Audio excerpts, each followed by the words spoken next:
Hello，大家好，我係第一線嘅客戶經理 Carol，歡迎大家嚟到我哋最後一場嘅 AI 方案網絡研討會啦。咁喺如今呢一個科技飛速發展嘅時代咧，人工智能 AI 咧就好似一陣旋風咁，席捲咗喺各個行業啦。咁而數字人技術更加係其中係非常之受到矚目嘅焦點嘅。咁喺今日咧，我哋將會一齊探討數字人同埋善靈智星，究竟佢點樣可以為我哋帶嚟點樣嘅驚喜改變啦？咁喺開始之前咧，我特別想請教下我哋嘅客戶嘅方案經理啦，人道。咁喺當前咁競爭激烈嘅商業環境之下咧，數字人對於我哋企業嚟講咧，係咪真係咁重要咧？咁同埋佢係咪真係可以成功為到企業去脫穎而出？係啦。呢個問題咧就問得非常之咁好嘅。其實喺而家呢個商業世界裏邊啦，競爭咧就已經進入咗好白熱化階段。其實咧好多企業咧都想脫穎而出咁樣樣嘅。就必須要不斷創新啊，咁提升一啲我哋叫做 user 嘅體驗啦。咁數字人咧就啱啱好咧就可以幫到呢啲企業咧實現呢一個目標咁樣樣嘅。咁你睇下其實喺客戶服務啊、教育啊，甚至電商平台或者一啲我哋叫做媒體嘅呢啲眾多行業啦，咁其實同使用者要建立一個我哋叫做深厚嘅情感連接啦，咁先係至關重要。咁因為就好似我哋成日都講嘅一種叫人情味嘅咁樣樣係啦。咁數字人咧就憑住呢個獨特嘅優勢係啦，咁就唔單止咧。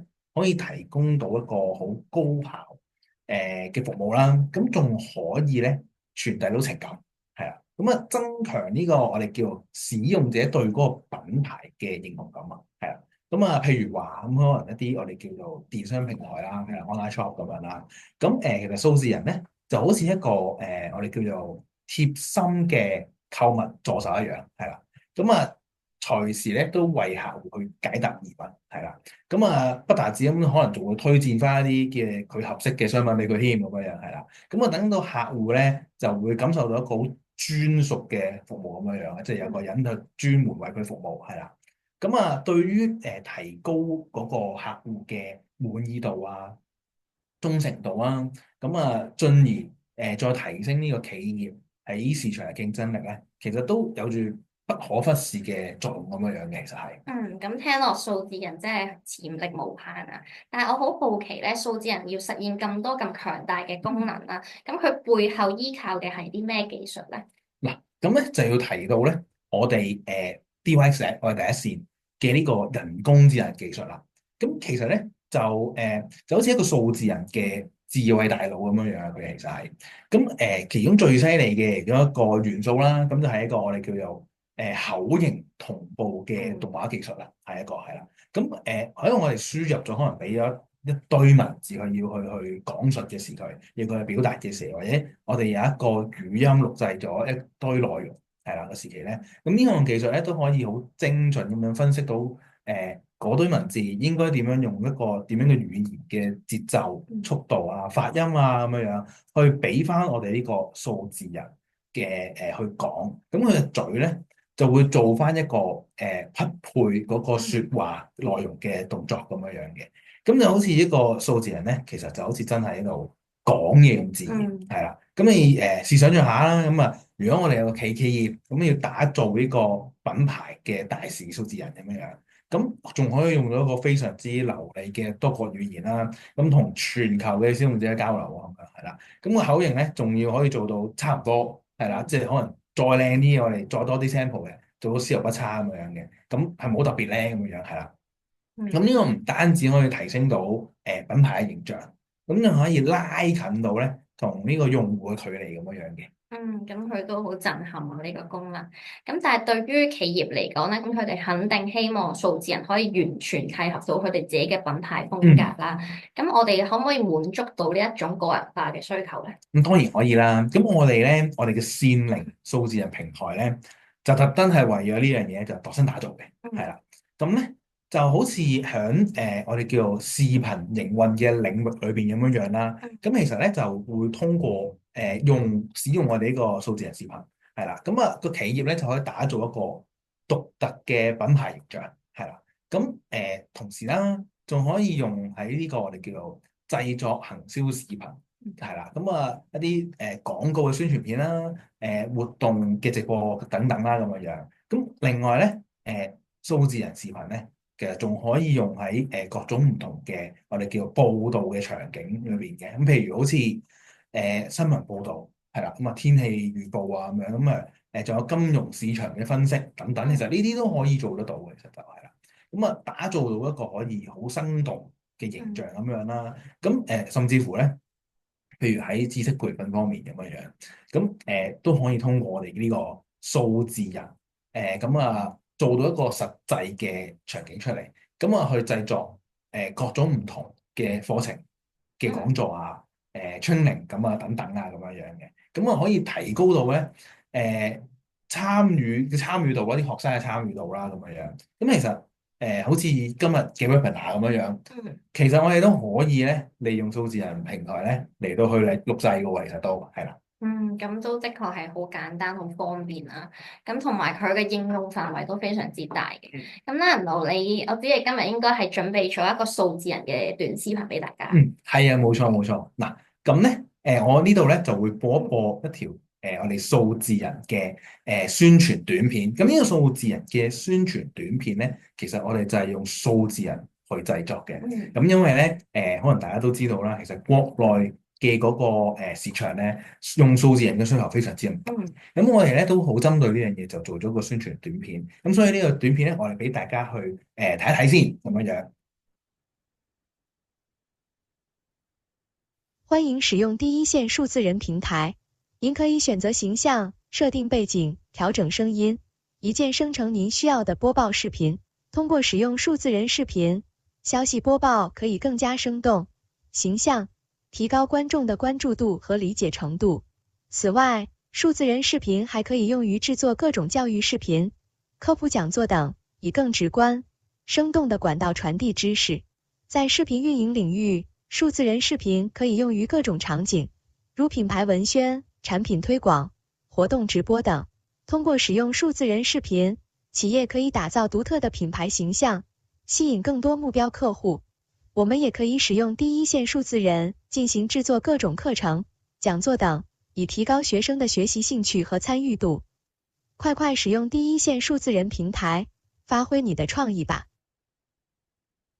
好，大家就啱啱睇完呢段短片啦，係啦。係喎，真係好似一個真人介紹咁喎。但係佢實際操作起嚟咧，會唔會好複雜咧？嗱，其實咧就唔會嘅。咁因為咧呢個平台咧就運用咗一個我哋叫做先進嘅AI 技術啦，咁樣。咁就好似一個創意工場工廠咁樣。咁佢就可以好快速咁樣咧，其實就可以生成到唔同風格嘅 AI 虛擬化身。我哋話係啦。咁其實企業咧只係需要上傳一段視頻，或者係一個我哋叫音訊嘅材料啦上去啦，咁樣喺我哋嘅平台度啦，咁就可以用呢個為之一個基礎啊，係啦，咁就去做到一個獨一無二嘅數字人形象嘅，其實就已經係啦。咁而且咧，佢仲係支持呢個我哋國語啦、廣東話啦、英語三種語言嘅播報嘅，叫做係啦。咁就非常之輕鬆咁樣就可以覆蓋到更加廣泛嘅用戶群體啦，咁樣係啦。咁其實仲有咁可以我哋喺訂製嘅方面，即係譬如客戶想有自己獨特嘅一個形象咁樣啦，咁亦都係可以豐富多樣嘅我哋呢樣。咁喺數字人嘅外貌特徵係啦，咁譬如髮色啊、膚色啊、髮型啊，去到嗰個服裝啦、着唔同嘅衫啊咁樣，咁到嗰個聲音嘅特色啊咁樣，譬如好似音色同埋呢個語調啊、語速，咁甚至乎係個 backdrop 個背景啊，係啦係啦，咁啊都可以根據咧企業嘅要求咧，就進行呢個調整咁樣樣嘅，係啊，咁啊企業咧就仲可以利用咧呢個行業專屬嘅數據啊，咁就對呢個數字人咧進行埋訓練。咁啊結合咗我哋嗰個有個叫 AIGC 啦，我哋一個智慧回覆嘅技術。咁其實咧就可以等個數字人咧直接同個用戶啊互動啊，係啦，咁啊直接同佢交流。譬如用戶有問題提出，咁佢可以回答到添嘅。咁啊俾出一個回答啦，咁啊有專業有個人化咁樣嘅。咁同時咧，我哋個平台咧仲可以具備到一個我哋叫做知識庫嘅一個創建功能，係啦。咁其實企業咧最多啦，我哋可以俾到佢有個創建一個知識庫係有100個知識庫咁樣樣嘅，可以係啦。咁可以其實佢哋將一啲佢哋自己產品嘅資訊啦，或者一啲成日常見嘅一啲問題要解答嘅問題嘅內容，即係譬如好似係可能有一啲叫 FAQ 嘅資料咁就可以內容啦，咁啊擺入去裏邊係啦。咁樣咧，數字人咧亦都可以隨時咧就用到呢啲知識咧，咁就去為個 user 咧就提供翻一個更精準嘅答案啊嘅服務咁樣樣嘅。咁佢啲功能都相當全面啦，相當強大啦。你會唔會同我哋示範下？咁當然可以啦，呢個係啦。咁咧，我講解下先係啦。咁其實咧，呢個平台咧，咁就有個操作界面啦，係啦。咁呢個操作界面咧，其實咧，就算唔係一個專業技術背景嘅人咧，都非常之容易上手嘅，係啦。咁譬如嘅話啦，咁喺揀呢個數字人嘅形象嘅時期咧，咁其實個平台裏邊咧，就有一個叫做好豐富嘅形象庫啦，即係好似一個 library 咁俾你揀。其實咁裏邊咧就會有各種嘅風格嘅形象啦，可以俾你揀。咁就好似你喺商場裏邊揀商品一樣咁方便嘅，其實真係啦。咁咧又或者咧，你都可以利用咧，高精度嘅人臉識別，咁就去做個創武科技，我哋話係，即係其實就可以咧。就用一個真人嘅形象咧去製作呢個數字人嘅咁樣樣嘅，係啦。嗱，咁我而家咧就做一個 demo 俾大家睇，咁稍等下，我哋跳一跳去我哋嘅線靈平台嗰度，係啦。嗱，咁呢個咧就係我哋嘅線靈平台，咁係我哋嘅呢度裏邊，你見到可能好多好多嘅sample，我哋之前做製作嘅時候咧就試咗好多 demo 咁樣嘅。嗱，咁咧。我哋就示範一下，其實呢個平台係點用咧？其實真係非常之咁簡單，只需要你登入咗我哋呢個線靈嘅數字人平台啦。咁其實第一件事咩都唔使睇，可能你第一次登入嘅時候咧，其實你冇我咁多個樣板喺度嘅。咁其實你可能一嚟咧就係新建項目先。嗱，我哋真係示範一次，做一次係點樣做啊？非常之咁簡單嘅呢個平台嘅用法係。咁其實入到嚟，冇咩揀嘅，就個平台好簡單。咁第一件事，梗係要選擇咗我哋數字人嘅形象先啦，係啦。咁咧，嗱呢個我哋撳落去，嗱你會見到我而家呢個選擇裏面得一個嘅。點解咧？因為咧呢個咧係我哋公司嘅真人嘅一個製作嚟嘅，呢個製作數字人，我哋同事幫手製作咗一個數字人出嚟嘅。嗱，咁我哋點選佢先啦？呢個係啦。咁你點選咗佢之後咧，其實咧佢會俾你見到個數字人大約嗰個模樣會係點樣嘅。咁其實咧，如果我哋係製作嘅時期咧，仲可以製作一個叫做坐姿或者係全身嘅站姿，即係可以全身睇晒。咁我哋呢個製作咧就製作咗一個半身嘅站姿咁樣樣嘅，係啦。咁我哋點選翻確認先啦。嗱，咁個數字人你已經揀咗個形象出嚟啦。咁然之後數字人梗係會講嘢㗎啦。咁我哋講嘢嘅時候咧，就要揀翻一個我哋叫做聲音嘅選擇，係啦。咁其實咧，嗱，你就會見到，哇，聲音嘅選擇裏邊咧就有好多唔同嘅聲音樣本喺度。咁其實咧，我哋可以試聽一下，有啲係國語，譬如呢個係國語嚟嘅。在陵水與萬寧的交界處，有一個經常被遺忘的島嶼，這裡的碧綠和蔚藍，深邃的讓人情慾慾望，就連游泳的魔鬼魚也會對這樣的清澈貪婪。呢個咧就係一個國語嘅聲音啦，可愛女聲一咁樣樣嘅，係啦。咁佢裏邊咧就有好多我哋叫 sample 啦，好多樣板俾大家去選擇嘅。嗱，咁今日我哋嘅製作咧，做個 demo 咧，我哋揀翻我哋粵語音色，即係廣東話，係啦。我哋選擇翻呢個廣東話嘅配音，係啦。咁譬如我選擇咗廣東話配音之後咧，咁我裏邊播啲乜嘢好啊咁樣樣嗱。咁今日由於今日咧，我就嘗試可以做少少啦，播報啦咁樣。咁我咧就去揾咗，譬如我哋一啲公開嘅資料。咁譬如我哋假設咧，我哋去揾天文台，係我哋香港天文台。咁可能我錄製一段好簡單，介紹下今日嘅天氣狀況，係啦。咁我好簡單啫，我真係 copy，然之後咧我喺度貼上，係啦，就係咁樣樣，係啦。咁然之後我哋見到個背景好似好冇乜特別喎咁樣，咁咪選擇一下背景啦。嗱，咁呢啲背景其實都係可以上傳嘅。咁譬如我選擇呢個背景咁樣啦，係啦，咁樣咧，咁其實咧我就可以點選翻轉頭睇睇啲資料齊唔齊，係啦，咁我就可以撳呢個保存。唔好意思，因為咧係啦，你有嘢未輸入齊咧，其實佢就會話翻你俾你知嘅，係啦，咁我哋輸入翻呢個 project 嘅名啦，咁譬如我哋就叫做 demo 啦，係啦，係啦，咁我哋就撳翻個保存。咁其實咧，咁咧你就已經製作咗一個project 喺度，我哋叫做係啦。咁個視頻未出嚟嘅，咁啊點樣先可以生成嗰個視頻咧？就係要叫佢合成視頻，係啦。咁啊，我哋就讀出啦，係啦。嗱，咁嘅時咧係啦，咁其實個視頻咧就喺度合成緊嘅，其實就咁啊。由於時間嘅關係啦，咁樣樣啦，咁我哋咧就你見到我有另一個視頻，其實一樣嘅。咁我就已經製作咗一個視頻喺度，咁我就播俾大家睇睇先啦。嗱，由於等緊佢合成嘅時候，咁我哋播一播頭先我製作好嘅視頻俾大家睇一睇下。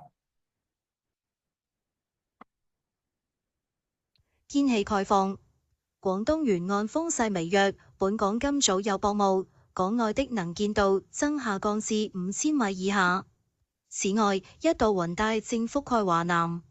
本港地區今日天氣預測：短暫時間有陽光，早晚有薄霧，日間相當溫暖，吹輕微至和緩偏南風。展望明日仍然潮濕及有薄霧，日間相當溫暖。星期六日間驟雨較多及有狂風雷暴，下午北風增強，氣溫逐漸下降。隨後一兩日大致天晴及乾燥，早上氣溫降至18度左右。好啦，咁嗱，大家睇完我呢個 demo 啦，嗱，我哋可以睇一睇頭先咧，我 demo 嗰度嗱，仲撈緊嗱94%嗱，咁其實都唔係好耐嘅啫。咁我等多陣可能佢都撈完嘅啦，基本上係啦。咁我哋呢個就個 demo 咧就大概係咁樣。咁其實相當簡單啦，係咪 Carol？係啊。係啦，咁係我相信即係好普通，冇乜 technical 底嘅人應該都識用噶啦。咁我哋而家了解完呢個數字人啦，咁線靈智聲又係啲咩咧？佢同其他語音合成技術相比咧，究竟有啲咩獨特之處咧？係啦，嗱，咁其實咧線靈智聲又係啲乜嘢嚟咧？咁其實線靈智聲咧嘅獨特之處咧就多啦。咁咧其實咧佢就我哋叫做突破咗一個或者破解咗一個好長時間合成嘅技術難題。其實基本上，因為傳統咧語音合成咧，咁就個技術就個問題就係好長時間去合成嘅。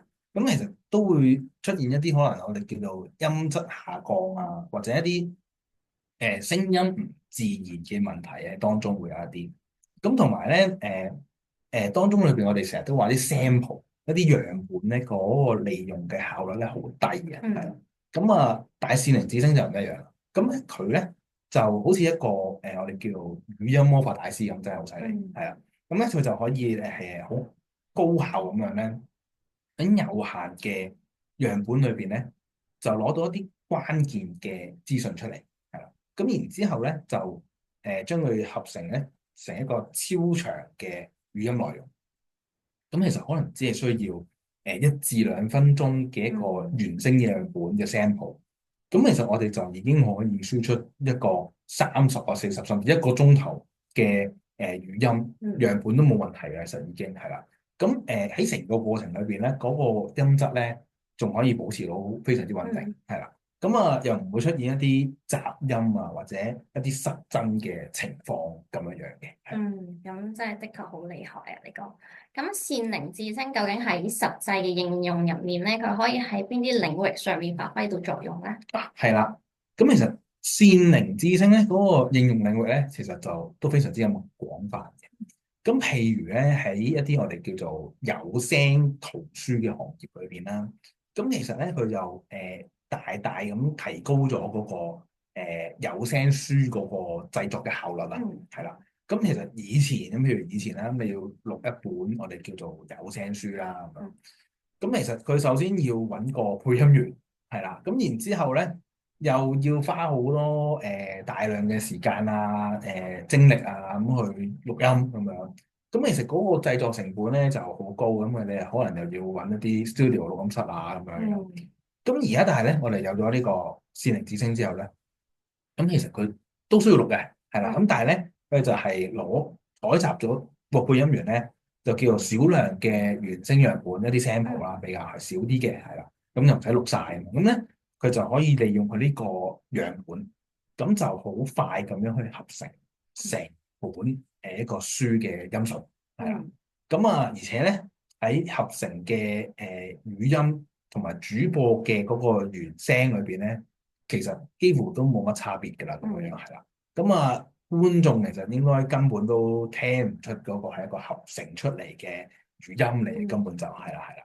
咁喺呢個視頻，我哋叫視頻配音嘅領域裏邊啦，係啦。咁佢嘅發揮作用咧都非常之重要嘅。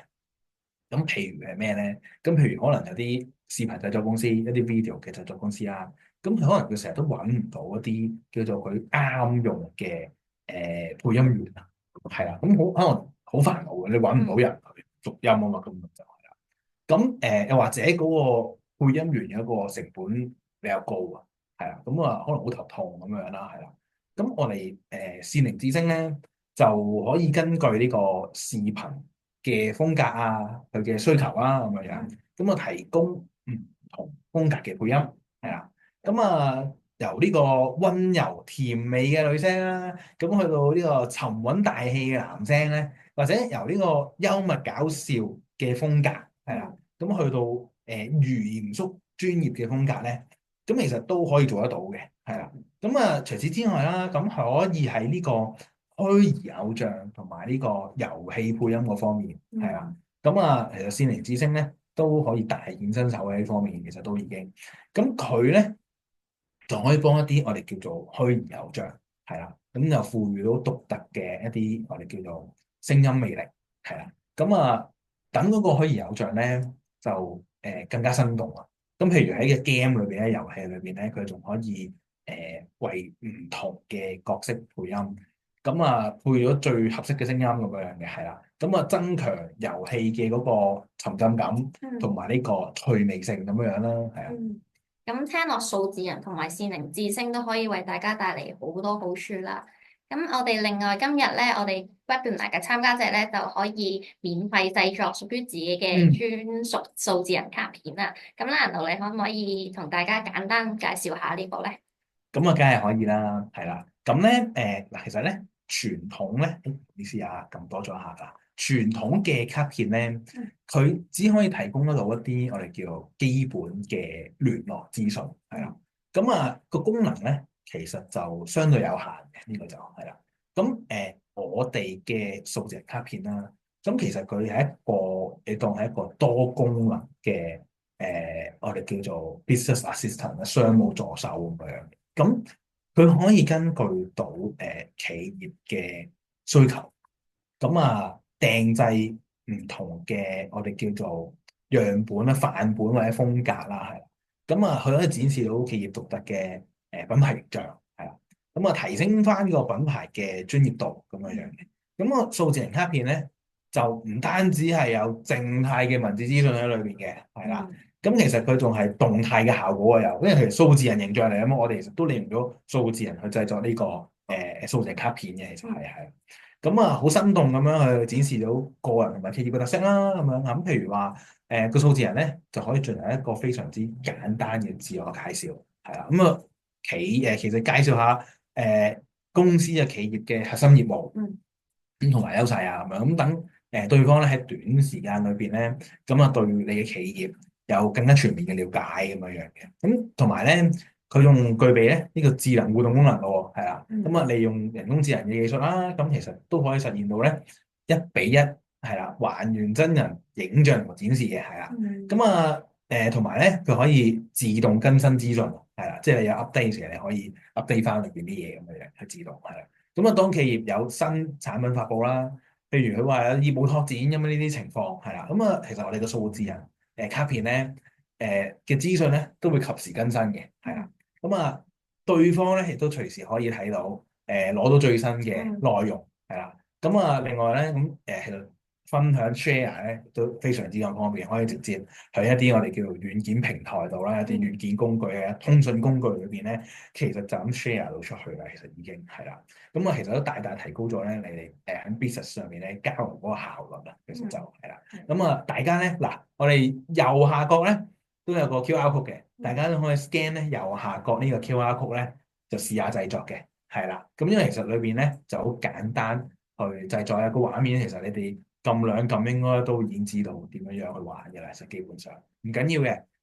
我哋之後都可以再分享俾大家，大家對大家呢方面有興趣可以聯絡翻我哋嘅，係啦。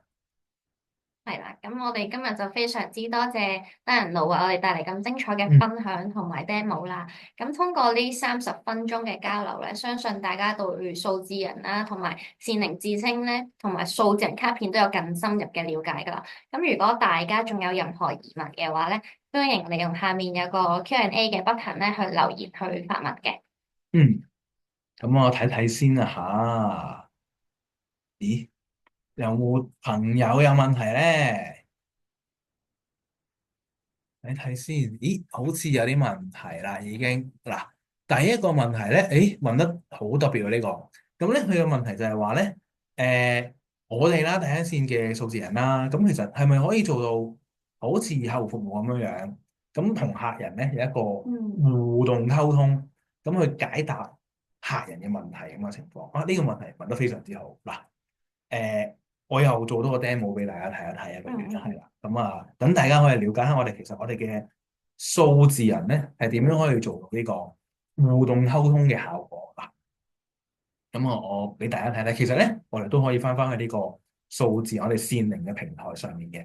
咁其實頭先就見到數字人播報啦，嗱條片就已經生成好啦，其實基本上係啦。咁大家其實如果生成好條片之後，其實可以下載翻條片嚟睇嘅，係啦。咁嗱，我咁頭先就解答翻個朋友嘅問題先啦。呢個朋友咧就問係咪可以做到啲互動溝通解答客戶問題咧？梗係可以啦。咁其實咧我都預備咗個 demo 俾大家嘅喺後邊都係啦。咁又攞翻我之前嗰啲 demo 出嚟啦。嗱，咁咧嗱，譬如好似呢個咁，我示範一次先，我之後先至解釋俾大家睇究竟係咩嚟嘅。俾少少時間佢係啦，撈一撈。你好，我是數字人助手，隨時為你服務。嗱，咁其實呢一個係乜嘢嚟嘅咧？嗱，呢個數字人助手咧，我喺裏邊咧就創建咗一個知識庫。咁個知識庫裏邊，我放咗少少一啲叫公開嘅資料喺裏邊。乜嘢類型嘅公開資料咧？咁其實咧就係一啲關於出入境嘅資訊嘅資料喺裏邊。即係譬如我究竟可以帶幾多煙過關咧？香煙過關啊，或者我可以帶幾多酒啊過關咁樣嘅少少資訊嘅啫。我陣間俾大家睇下我究竟點樣擺入去裏邊。咁咧，我擺呢啲少少資訊之後咧，咁我可以問佢問題。咁我問佢問題，佢就會識答喎。咁譬如我問佢乜嘢類型嘅問題咧？咁譬如好簡單，我問一個問題啦，我就預備咗一個問題，簡單嘅可以問翻出嚟。係啦，咁譬如我問佢嗱，我16歲喎，我可以帶幾多香煙入境咧？咁樣樣，咁其實我哋可以咁樣試下問佢喎。根據香港特區法例，16歲的旅客不得攜帶任何煙草產品入境香港，只有年滿18歲的旅客才可以免稅攜帶煙草產品進入香港供自己使用。係啦，其實咧佢係識得去理解咗你嘅問題，分析咗你講緊嘢咧係16歲，係啦，咁佢就唔會就咁可能平時出邊有啲 FAQ 嘅嘢咧，佢就純粹可能係 call 翻嗰段法例俾你睇，咁但係佢唔係，佢係話俾你知你係唔可以嘅，你只有16歲，你係唔可以帶香煙入境，咁啊話埋俾你知點解，因為只有18歲嘅旅客先可以咁樣樣嘅，係啦，咁我哋又可以試多一個問題啊，因為咧點解會咁樣又係試多個問題咧？我哋就改一改嗰個歲數，係啦，咁佢會點答你咧？譬如我18歲，我可以帶幾多香煙入境咧？咁樣樣。根據香港海關的規定，18歲的旅客可以免稅攜帶19支香煙或1支雪茄進入香港，如多於1支雪茄，則總重量不超過25克，或者25克其他製成煙草。嗱，佢咧知道你係可以之後咧，其實咧佢就會講多啲資訊俾你聽嘅，即係其實佢個分析能力係喺度嘅。咁其實咁我係點樣製作呢一個好似一個客戶服務嘅數字人嘅互動出嚟咧？咁樣樣其實咧就唔係好複雜嘅啫，其實都係啦。其實我都係喺度製作嘅啫，咁我可以分享下俾大家睇嘅。咁我係啦，分享下俾大家。其實個製作好簡單，同頭先製作數字人短片咧個感覺差唔多。其實都係選擇翻形象、聲音，咁只不過可能有啲我哋叫歡迎語啦，咁一開始佢會講啲咩啦，咁樣，咁都係可以選擇背景啊，咁樣嗱，咁跟住咧就進階嘅設定裏邊咧就有啲嘢要選擇啦，可能要選擇一啲叫大模型，我哋叫 LLM 啦，咁其實係一個大腦嚟嘅，咁個大腦其實你係可以選擇GPT 啊、DeepSeek 啊、各樣啦、千問啊或者豆包嗰啲都冇問題嘅，只要我哋有連到 API，其實頭先所上述嗰啲我哋都有連 API 咧，都可以選擇嘅。咁可能喺我哋前兩個 webinar 咧都有介紹過嘅，係啦。咁然之後呢個至關重要就係個叫知識庫嘅物體。咁其實我就連接咗一個知識庫。咁呢個知識庫係咩意思咧？嗱，我呢個知識庫嘅 testing 嘅意思，咁其實係咩嚟咧？咁我都可以介紹少少俾大家睇下嘅。咁我又去一去後台管理嗰度啦，我哋就去翻呢個左下角嘅一個知識庫，係啦。咁知識庫裏邊我放嗰啲咩入去咧？係啦。咁我開翻俾大家睇下先。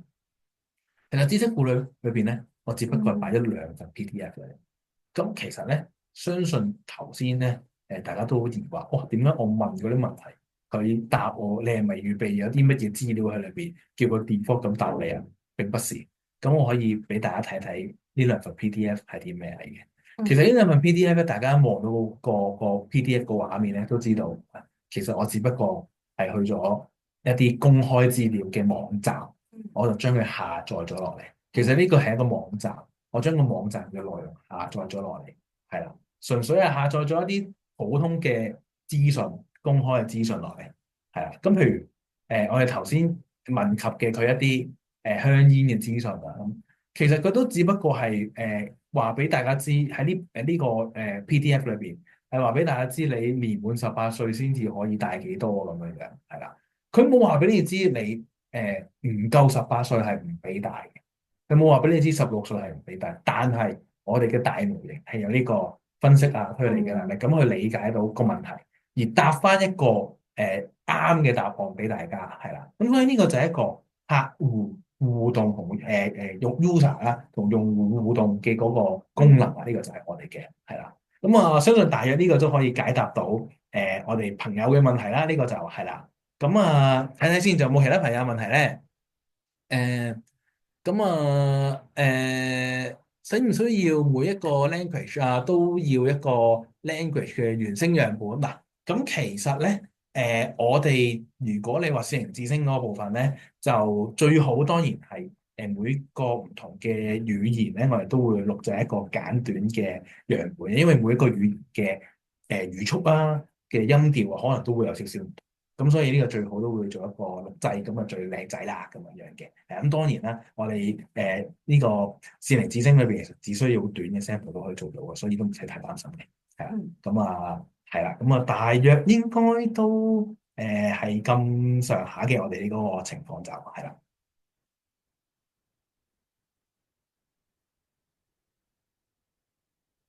咁如果大家仲有啲咩問題嘅話，其實都可以照樣問嘅，跟住我哋之後線下之後就會再覆返嚟。好咁今日嘅時間都差唔多啦。如果大家對我哋今日介紹嘅數字人啦，同埋線形智聲有興趣嘅話咧，或者對我哋之前講過嘅 AI 應用平台 ChatV 同 BI，甚至係 DeepSeek 私有化部署方案咧，都有任何疑問或者查詢嘅話，都可以隨時聯繫我哋嘅。咁我哋啲專業團隊咧就會為你提供1對1嘅諮詢服務啦。咁再次多謝大家參與我哋1連3場嘅 AI 方案網絡研討會啦。好，多謝大家，唔該晒。